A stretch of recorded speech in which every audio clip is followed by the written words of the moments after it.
राधे राधे। धार्मिक जगत चैनल पर आप सबका हार्दिक हार्दिक स्वागत है।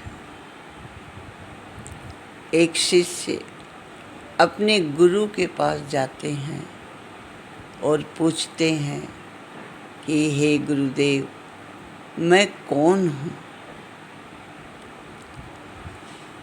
गुरुदेव ने उसके प्रश्न को सुन करके कहा, अहो भाग्य, कोई तो मानव ऐसा है जो खुद को जानने के बारे में पूछ रहा है।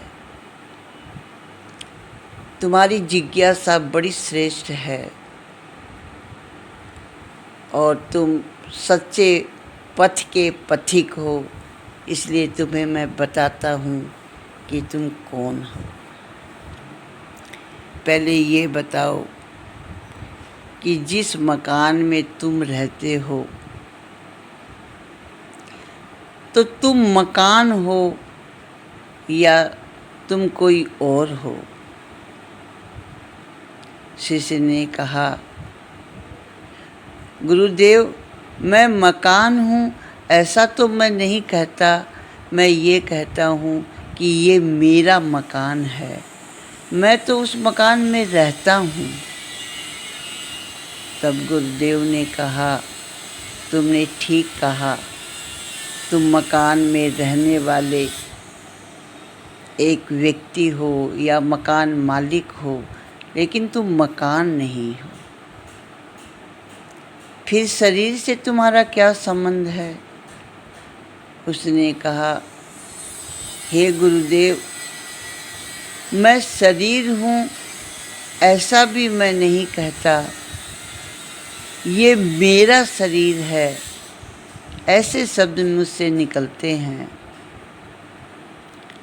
तब गुरुदेव ने कहा, तब तो स्पष्ट हो गया कि तू शरीर भी नहीं है।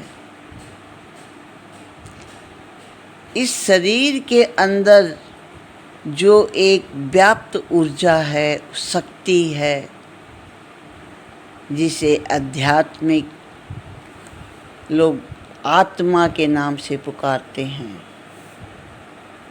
हम इस शरीर में रहने वाली शाश्वत आत्मा हैं।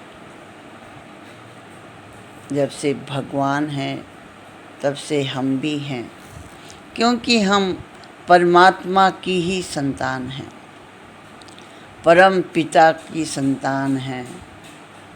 वो विभु हैं, हम अणु हैं। बस उनमें और हम में इतना ही फर्क है।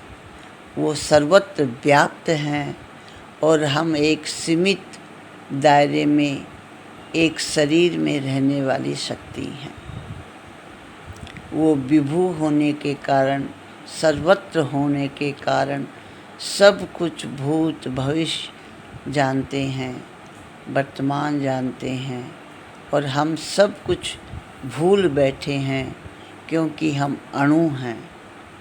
बार बार आने जाने की प्रक्रिया से हम अपने वास्तविक स्वरूप को भूल बैठे हैं, लेकिन वास्तव में हम परम पिता की संतान हैं।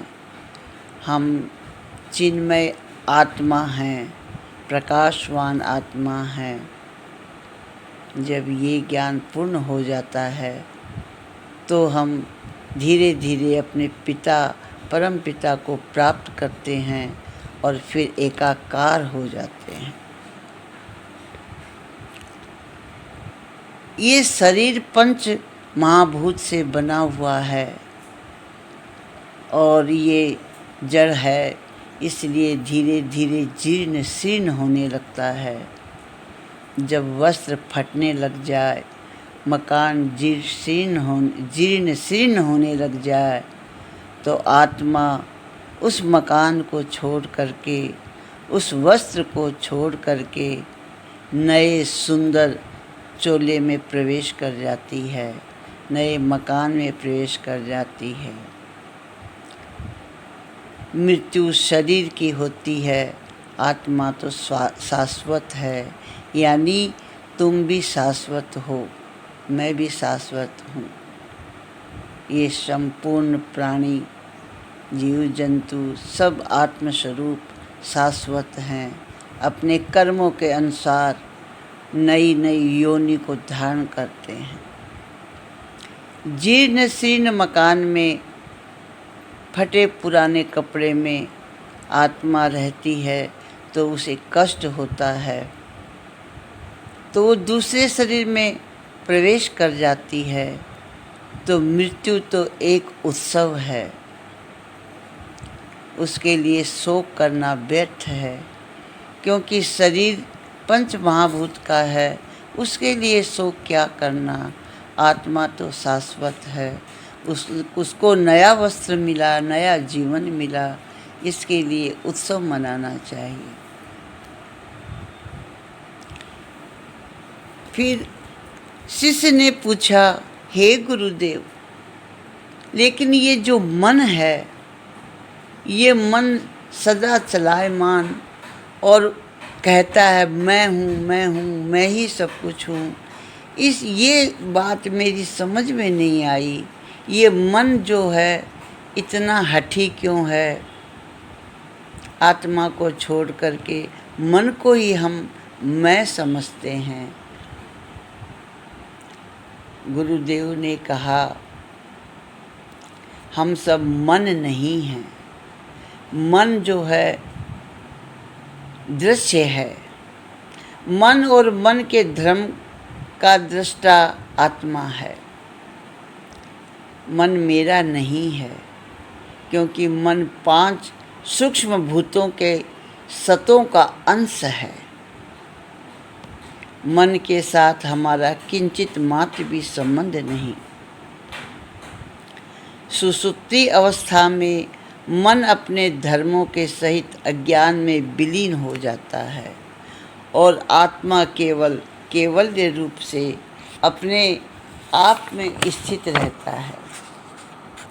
मन के भाव और अभाव को मैं देखता हूँ, इसलिए मन को मेरे स्वरूप में रंचक मात्र भी प्रवेश नहीं है। शिष्य ने कहा, हे गुरुदेव, मुझे अपने प्रश्न का उत्तर मिल गया कि मैं मन भी नहीं हूँ।